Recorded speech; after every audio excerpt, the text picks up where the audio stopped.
Russian troops are said to have occupied the site of Europe's biggest nuclear power station after fierce fighting around the facility overnight, which drew outrage and condemnation from around the world. President Zelenskyy accused Russia of unprecedented terror, while NATO's chief warned that the suffering of the Ukrainian people was only likely to get worse, with towns and cities under siege and civilian deaths mounting.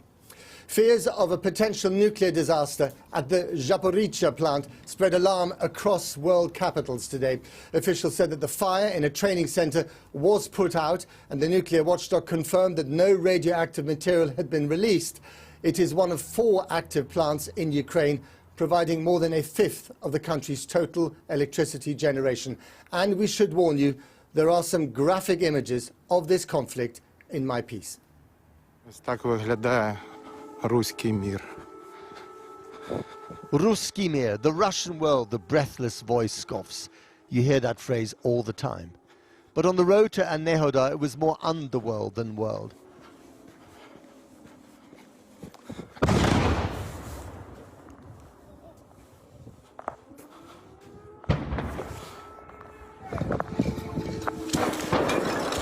A monster barricade, courtesy of the local defense force and the employees of the nuclear power plant.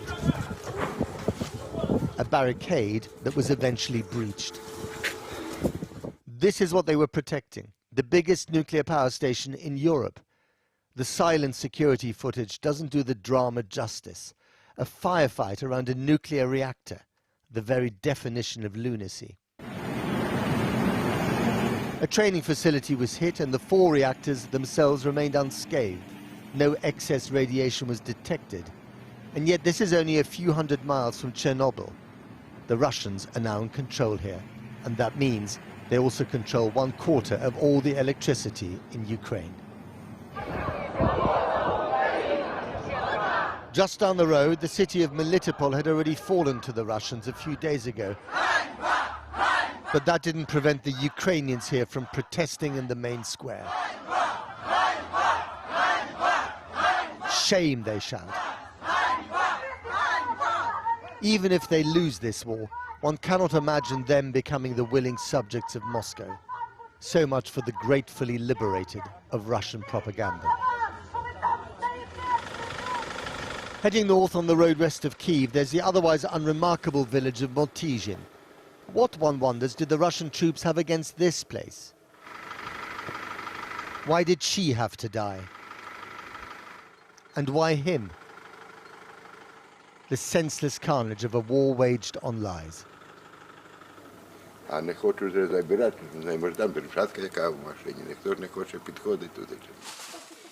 No wonder they all want to leave.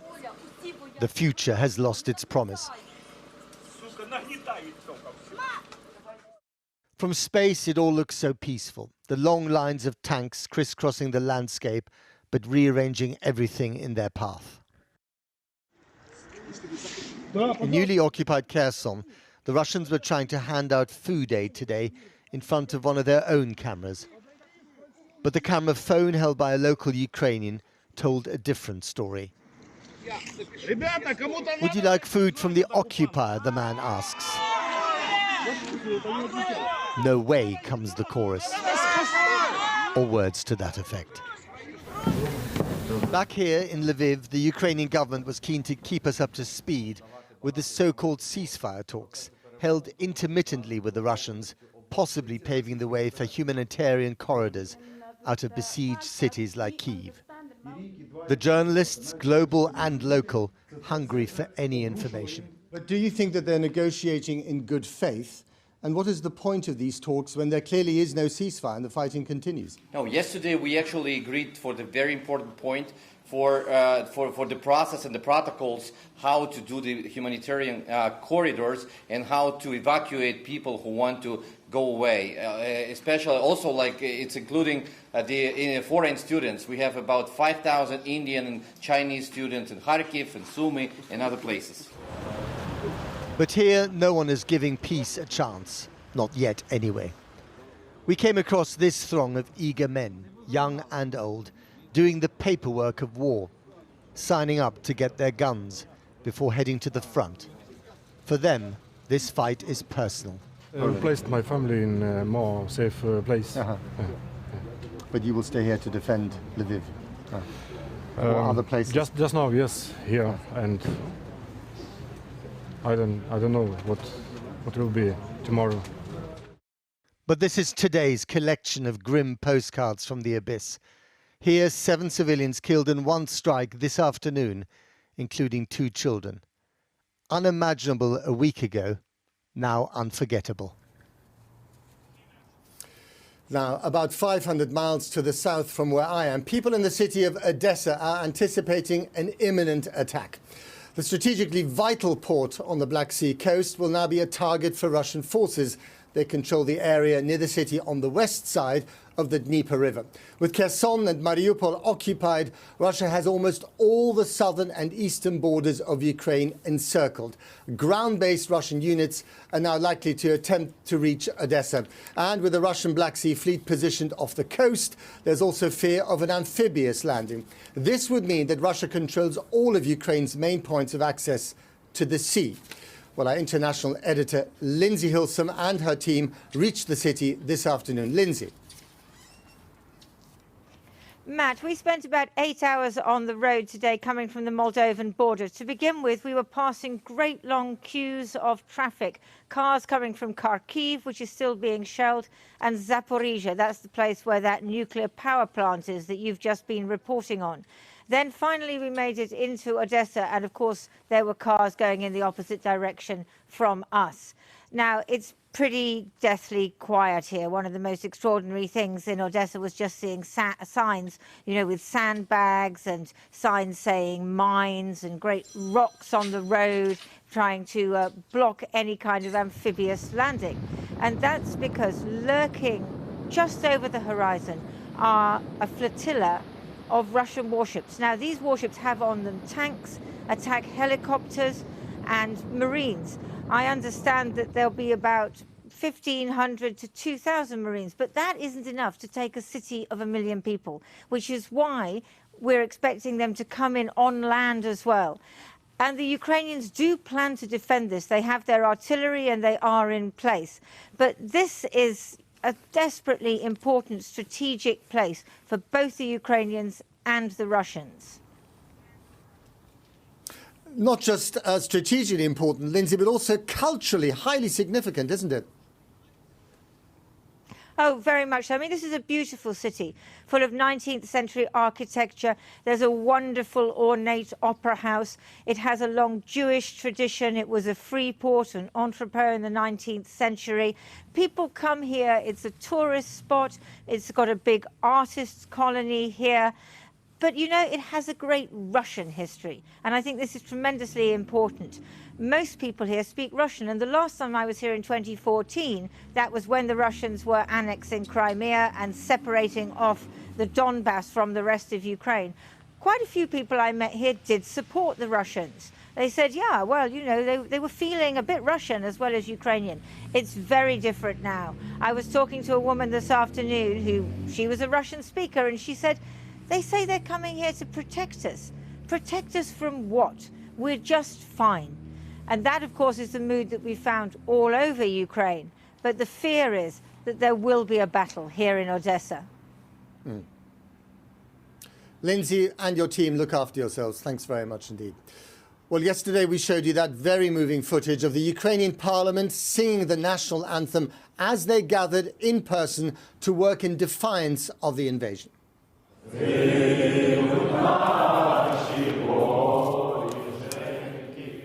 Well, earlier I spoke to one of the MPs who was there yesterday, Lesia Vasilenko, and I started by asking her whether she and her colleagues felt in danger. Well, we all knew what we were doing. It is long known that the building of the Parliament of Ukraine and of the whole governmental quarter is the #1 target of the Russian aviation and the Russian army. But nevertheless, it was important for us to turn up to work yesterday and to vote on all of the laws that are necessary for our military to be doing a much better job at protecting Ukrainians and Ukraine. And we did just that. our duty and our responsibility to the people of Ukraine.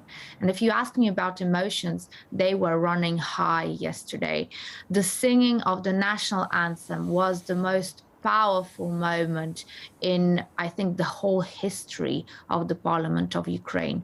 When you look at the level of destruction, courtesy of the Russian army every day, when you look at the fact that there are towns increasingly now under Russian occupation, this is going to be a marathon, isn't it? It's going to be a very, very long haul that could end in defeat.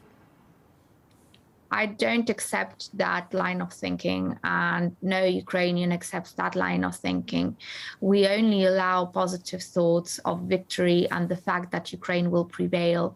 And we would like to trust the fact that our partners, our allies in the international community will stand with us, not just on hashtags on Twitter and other social media, but will actually stand with us and stand up to the biggest authoritarian power in the world. So how disappointed were you today by NATO's decision to rule out enforcing a no-fly zone? With that decision, NATO just signed the death sentence to the very concept of sovereign states and of independent states in the world, because to just blatantly write Ukraine off as, we cannot introduce a no-fly zone because that would mean war with Russia. I'm sorry, that's not an excuse. Russia is already at war with the world. Russia has breached every rule in the international law book. The sanctions which have been applied, okay, they are big, they will have consequences in the long term, but they are not nearly enough to stop them moving into Ukraine and invading Ukraine, infesting Ukraine like vermin, which is what they are doing literally right now, because they have one goal and one goal only, and their goal is to eradicate Ukraine from the face of the earth, to erase Ukrainians from the history of the earth. That is called genocide, if I'm not mistaken, under international law. So the British government is one of many governments in the West that prides itself now on doing a lot, on sanctions, sending weapons to Ukraine. What do you say directly to our Prime Minister Boris Johnson? He's doing a lot. And we are grateful for the weapons we are getting and the sanctions that Russia is getting, but that is not nearly enough. When you know that Vladimir Putin, a power-crazed leader, has said that Ukraine has no right to exist, then you know that no peace talks with him are possible. So we call now on the UK to provide that backup. And if that doesn't happen, my belief is that the Prime Minister of the UK and all of the government of the UK are going to fail not Ukraine and not the 44 million Ukrainians, half of them being women and children, but they are going to fail the British people. Why? Because Russia today is posing a threat to humanity as a whole, because they are targeting not just hospitals and schools and kindergartens. They are targeting nuclear power stations across Ukraine, and we have 5 of those. Although they're not saying this publicly, the calculation is that if they get more involved, if NATO soldiers, including British ones, get involved against Russian soldiers, that would be risking World War III, and they don't want to risk that. They are already in World War III. The world is already in World War III. It is time to put away the rose-colored glasses and to just admit to it. And it would be better to do it earlier rather than later, when the civilian casualties run by the thousands, not by the millions. And when the refugees run by 1 million, not by tens of millions. Yulia Tymoshenko speaking to me earlier. And later we'll be talking to a nuclear security expert at Harvard about the attack on that plant. Jackie. Thanks very much. Now, more than 500 international students in Ukraine have found themselves trapped inside a war zone in the country's northeast, more than 500 miles from the only real way out, over the western border with Poland or Slovakia. Many say they were advised to stay in the city of Sumy for their own safety, but then heavy shelling began. Jane Deeth reports. The sound of Sumy. An explosion in the distance as Russia's war with Ukraine closes in on the city. This town not far away came under attack on Monday. The mayor said Russian shelling killed 6 people. Meanwhile, in Sumy itself, international students advised by the university to stay put, cram into bunkers when the sirens go off. In the northeast of Ukraine, Sumy is a city with few routes out. East, just over an hour's drive, is Russia, and areas on the Ukraine side of the border are now under Russian control. The British Embassy has told students to try to make it to Ukraine's western borders, but the safety of Poland or Slovakia is more than 500 miles away, a 12-hour drive. A frightening and difficult journey. These pictures were filmed a few days ago by a resident fleeing by car, but few of the students have cars, and buses and trains out of Sumy are suspended. The students are trapped and conditions are grim. The water in the pipe is really dirty and we are supposed to drink this water because we don't have any water supply. They've been resorting to collecting snow, which they boil to make drinks and prepare meals. They're frightened and they've got no idea how to escape the dangerous trap they're in. Well, earlier I spoke to a British medical student who's trapped in Sumy, and I began by asking him to describe his current situation. We were just in the bunkers in the morning and we just came back to our room. We were just told for like a few hours you can come back and have something to eat or just chill out for a while, try to get some rest. But we are not able to because there is no water and electricity has been off. We are just like struggling to try to get to toilets or try to cook something. There is literally no water to drink, nor washing room or restroom, any sort. And I'm not sure what's going to happen to us at all. How did you end up trapped? Because many people obviously have tried to flee. Did you and your friends try to leave? We tried to spoke to some taxi drivers and some bus drivers, but we were just told by them that it's actually impossible because all the roads and the bridges that connects to different cities have been bombarded and destroyed. And we were told to just take a walk, but we are unable because it's snowing right now and it's -4. So we are not even able to make a way at all. We've been contacted with every sort of embassy. We tried to contact with the British Embassy, and British Embassy basically just told us that, I'm sorry, we don't know what to do. They just told us that if you somehow manage to make it to the western borders, let us know or call us. So, and since then, we are just panicking too much. So an offer of help if you can make it to the border, but no advice or help to get there? Literally none. And I just wonder how you're all coping.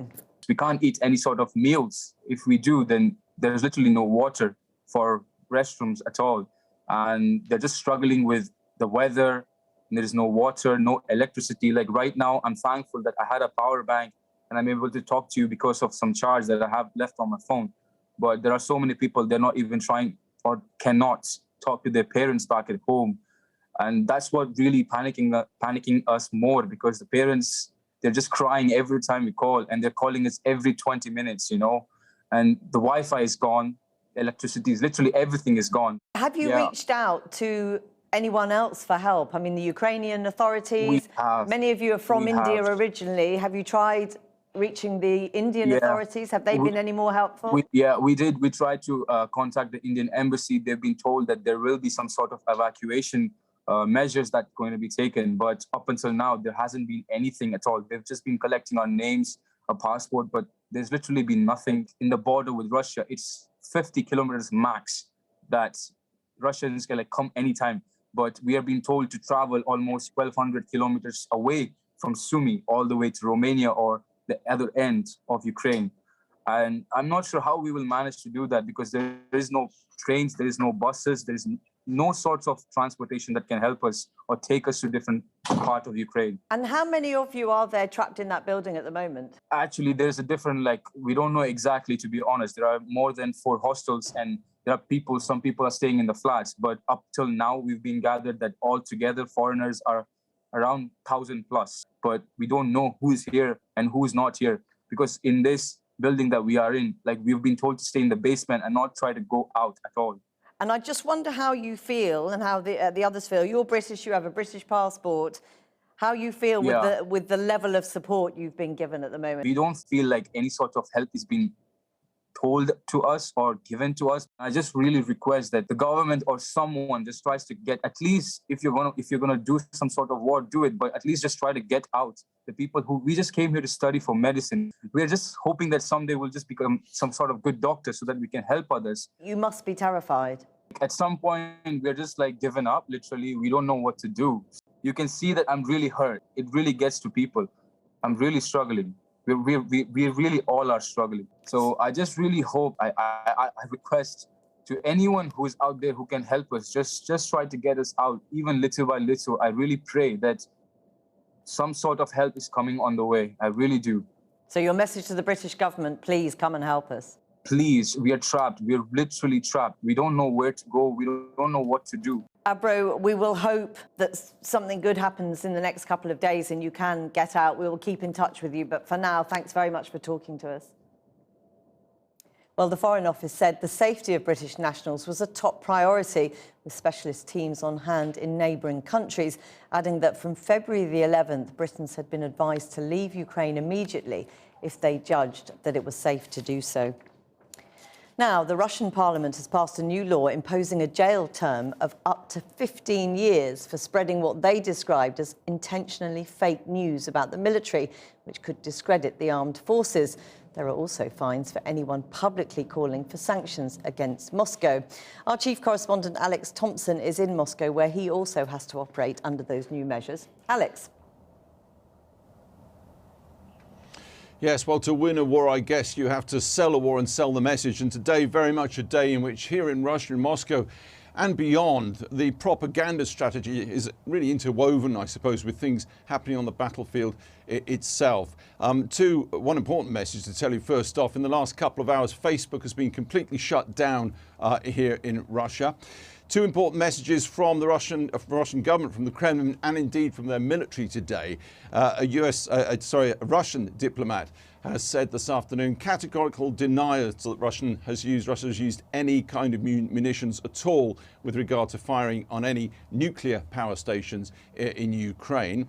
Moreover, an interesting message from the spokesman of the Defence Ministry this afternoon. He again brought the media and the propaganda message into what is happening in Ukraine. He said there's a big provocation going on, and it's in Kharkiv, where he accused the Ukrainian forces of planting multiple rocket launch systems in civilian areas. He named names, districts, he named streets. He said the point being they would then fire those systems on Russian forces. The Russians would respond. Video of those munitions going in and being fired in civilian areas would be supplied to Western journalists in Kharkiv and used as evidence, as he put it, to promote the lie that Russia is using such munitions in civilian areas. So goes the propaganda on and around what is happening in Ukraine. Here in Moscow, a slew of global media organisations essentially ceasing to function across this country. Indeed, the BBC has suspended all its journalistic operations here for the time being. The BBC set up shop here in 1963. It's the first time they've decided to do that. It is the law. Talking about invasion or war in Ukraine is now a criminal offence because it is fake news. We must talk about the special military operation, or face up to 15 years in prison. So the Russian parliament voted today, 401 MPs in favour, none against, none abstaining. Начиная там от Инстаграма и заканчивая другими, находятся в Соединенных Штатах Америки. Понятно, их используют как оружие. Несут рознь, ложь. Мы должны этому противостоять, защитить вооруженные силы. The websites of 5 global media organisations like Deutsche Welle and BBC were blocked this morning for hosting, quote, false information about Russian military action in Ukraine. The Moscow office of one of Russia's leading human rights groups, Memorial, raided by police this morning. То мне угрожали применить силу, если я не пропущу. То есть это уровень законности на сегодняшний день в столице России. They weren't alone. At least one other human rights organisation had similar visitors. And from the leader today, a mood swing. After days of snarling threats, suddenly he seems to be offering the world conciliation. Мы всегда об этом говорили. Нет никаких недобрых намерений в отношении наших соседей. И им бы посоветовал тоже не нагнетать ситуацию, не вводить никаких ограничений. Мы все свои обязательства выполняем и будем выполнять дальше. And then, this afternoon, a dramatic moment in Russia's upper house of parliament. A senator claimed that from a 100-strong unit of conscripted soldiers being withdrawn from Ukraine, only 4 had survived. Of course, the Kremlin would probably classify this claim as fake news. Из роты в 100 человек живых осталось 4. Я в тот же день, накануне. In Red Square, the mood is, well, escapist. The last days of the Christmas fair, still offering a frosty day out for tourists. Or memories of a special wedding day, perhaps. But day by day, hour by hour, this vast country ever more frozen out from humanity's global economic enterprise by the sanctions. In the land where there is no war, where there is no invasion, the show must go on. But normality can only run so far across Russia with the economic sanctions, economic warfare now in place on this country. And out on the streets all the while, the behemoth of state security grinds down on perceived protest and dissent. Overnight, at least 300 more people arrested in more than 20 cities for, as we must say, undermining the special military operation in Ukraine in unofficial and illegal ways. The jailed opposition leader, Alexei Navalny, has called for another protest across Russian cities, scheduled for 2 o'clock tomorrow afternoon. It will be, of course, more people merely spreading fake news on the special military operation in Ukraine. Alex Thompson reporting there from Moscow. Well, we've managed to get in touch with someone inside Russia. We're not using their name for their own safety, as she told us that it was not safe to be identified on British television. She began by describing how she was feeling. I am terrified of what is happening. I feel like at this point, we are mostly protesting so just that we can look at ourselves in the mirror, knowing that we, well, at least state our position and don't just sit in silence. There is no dependable data on political views of Russian as a whole. Like, we have no way to understand if most of them actually support Putin or they just say it because they are scared. If they answer something wrong, they will be sent to prison. I'd love to see oligarchs losing their money and their power. But also I feel like what the West is doing right now is pushing Russia into isolation and poverty. And that kind of, I don't know, is in a way counterproductive. If there will be like democratic elections in the nearest future, well, I don't know. I hope for that, but I can really see no way of this happening right now. Well, there are reports from Russia that people have been packing onto the only open train route from Russia into the Finnish capital, Helsinki. Rail operators say that passenger numbers have soared and all train services are full for the next few days. Some of those leaving worried the border might close, others that the economic situation will become too difficult to stay. I'm Russian, but I'm 1/4 Ukrainian because my grandfather is Ukrainian, and I really support Ukraine in this situation, and I'm fully 100% on the side of Ukraine, and it's horrible for us. For all Russian people, it's horrible. You know, I've been crying for 3 days because it's my personal tragedy as well. And we have also spoken to one man who also didn't want to be named, who, along with his family, has now fled Russia. I started by asking where he's managed to get to so far. Currently, my family and I, we're in Finland. We're in a holiday house we've had bought about 10 to 12 years ago. And We used to go there with our family or friends of family, but now we're staying here and using it as a sort of base of operations, or as you can say, a safe haven. And when you talk about a safe haven, why do you no longer feel safe in your own country?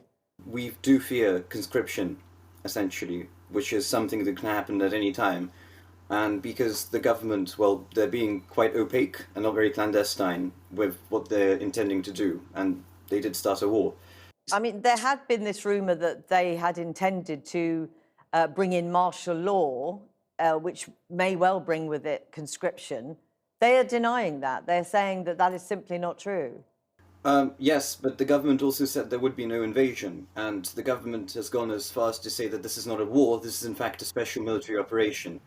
That leaves some questions as to whether they are correct and as to whether they're being truthful. I mean, I just wonder, as a young man, you're 20, how much of a Yes. fear was that issue of conscription? To fight in a war such as this, which is a heinous war, to fight against people I might well know, it's horrible, and we had no say in this, and honestly, it's not something that should have happened. And conscription is known for not being exactly concerned with the lives of its soldiers. And yet, Vladimir Putin has said this is about bringing together all Russians.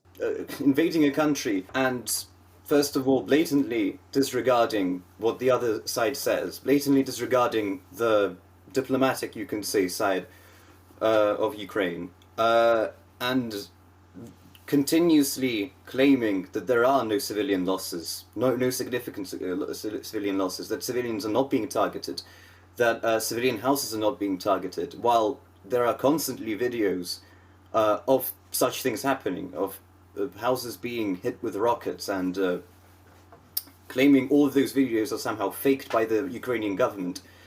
I think it's quite a heinous thing to do. In many ways, you're fortunate, your family is fortunate to have somewhere to go. Do you worry about the people you've left behind, the friends you've left behind? Actually, my family is worried about everyone involved in the conflict. We're worried about our friends, both in Ukraine, who are facing a war, and they don't know if they'll essentially live to see another day. But we're also very worried about our friends back at home. And I've asked a few of my friends, the friends I've known for years, if they can leave or if they have plans on leaving. And their response is, we don't know how. Thank you so much for talking to us today. Thank you. So what's the Western military assessment of Russia's strategy and tactics on the ground? Well, with me now is Paul McNamara. Paul. Well, the view of Western officials I've been hearing from today is that the war Russia is fighting is not the war that Russia trained for. In plain speaking, a week in, it's not going to plan. So the plan was a short, sharp, shock invasion of Ukraine and a quick rollover of Ukrainian forces. Well, clearly, that hasn't happened. And look, the best illustration of this is the 40-mile military convoy stuck outside Kyiv. Satellites took these images at the beginning of the week. It's barely moved since then. And people were starting to question, well, is that all part of the Russian plan? The Western view, no, it is not part of the plan. They've had massive logistical problems. The Ukrainians blew up a key bridge. And according to a senior US defense official, that convoy has been attacked a number of times by Ukrainian forces. One other interesting thing, Western officials say that 3 senior Russian commanders have been killed. One of them is this man, Major General Andrei Sukhuyevsky. Look, men this senior are usually nowhere near the front lines, let alone close enough to be shot by an enemy sniper. The Western assessment is that because operations have not been going well, they've had to go further forward, and the quote is, commanders are trying to impose their own personality on the battlefield. Well, evidently that comes with more dangers. So what are the problems that Russia is facing? Well, look, there's a few. So the first one is that in the first 24 hours, Russia didn't take out Ukraine's air defences. So Russian planes can be shot out of the sky. Secondly, they've got logistical and equipment problems because Russian military kit hasn't been maintained well enough. That's what the officials say. And the longer that this war continues without any significant changes, the more apparent those failures will be. So is this good news for Ukraine then? No, look, so the officials we heard from, we're really worried about drawing any conclusions too early. Of more concern, because of all these failures that we've seen a reversion to like an old school Russian military doctrine of bombardment. So we've had more indiscriminate fire, which means more civilian casualties. There's been a high number of those in the last 24 hours. The most worrying, of course, an attack on a nuclear power plant. The Western view of an attack on a nuclear power plant, quote, it's unprecedented and highlights recklessness of Russian forces in Ukraine. Thanks very much, Paul. Back to Matt. Thanks, Jackie. Well, we all have to talk about the nuclear stuff more than we ever thought we would. Joining me now for that is from Cambridge, Massachusetts, Mariana Bugin. She's a research associate with the project on managing the atom. There's a title at Harvard University, and this focuses on the future of nuclear weapons, nuclear energy and disarmament. Thank you so much for coming on the program, Mariana. I mean, I thought I'd never be asking this question, but I'll ask it. What is the danger of a major catastrophe when a nuclear reactor is caught up in artillery fire like we saw last night? Well, to be honest, we really don't know. This is, as has been said just before, this unprecedented. We have not had an attack, a military attack on a nuclear reactor. And just to remind, in 2009, in 2009, the IAEA, the International Atomic Energy Agency, has unanimously adopted a decision that an attack or even a threat of military attack on a civilian nuclear facility constitutes a breach of UN Charter. It constitutes a violation of international law. So that just tells you how far the Russian military, and under the command of its leaders, is prepared to go to breach the rules of engagement in a conflict. One sort of silver lining in this situation is that the security and safety of nuclear power plants have been constantly upgraded, especially following some of the worst accidents on nuclear power plants, such as Chernobyl and such as Fukushima Daiichi 11 years ago. So it's not exactly very easy to cause a major release of radioactive material into the atmosphere, but it's certainly not impossible amid a war. Right, but they're not built, are they, to withstand an artillery attack? They're built to be secure, but I'm presuming not to withstand someone actually trying to destroy them.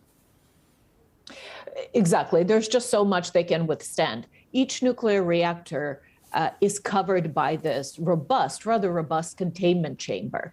So it's a reinforced concrete type of structure that is designed to withstand certain impact from the outside and to contain the radioactive release should there be an explosion or some kind of a nuclear malfunction or event inside the reactor. However, none of these structures were designed to withstand sustained artillery fire, missile fire, bombs of various yields. We really, in a war, there could be even inadvertent things, right? The shelling we saw yesterday was very specifically targeted at a nuclear power plant, but there are missiles flying all over the place, and we certainly can have no confidence that these structures could withstand. However, even if a confinement chamber is breached, it does not necessarily mean that there will be a radioactive release. There has to be first a problem with the core, with the reactor core, in order for that to happen. Just briefly, on nuclear weapons unleashed by Russia, which is something that Vladimir Putin has threatened, what is the command and control structure that he would have to go to in order to press the red button? So we have to keep in mind that there's two categories of weapons, nuclear weapons, that Russia has at its disposal.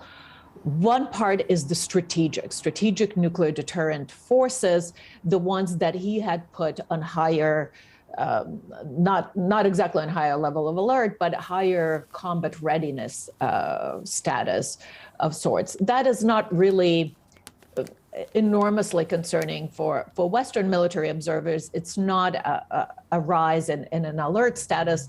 Rather, it has been interpreted as a signal, as a communication to the West that do not get involved. We are a nuclear power. So it was the flexing of this nuclear muscle. But Russia also possesses a huge arsenal of non-strategic nuclear weapons. Those are smaller yield, shorter range weapons that are designed for so-called regional deterrence. And the scenarios, if one could think of a scenario for nuclear use, the scenarios for those are if Russia is threatened on its own territory, it looks like the regime might fall. This is the last resort. Russia might use this to de-escalate a conventional war that it is losing. However, we really don't know how truthful to their doctrine Russians are prepared to be. And we don't want to find out. We've got to leave it there. Thank you very much for that rather sobering assessment. Mariana Mujin, thank you very much.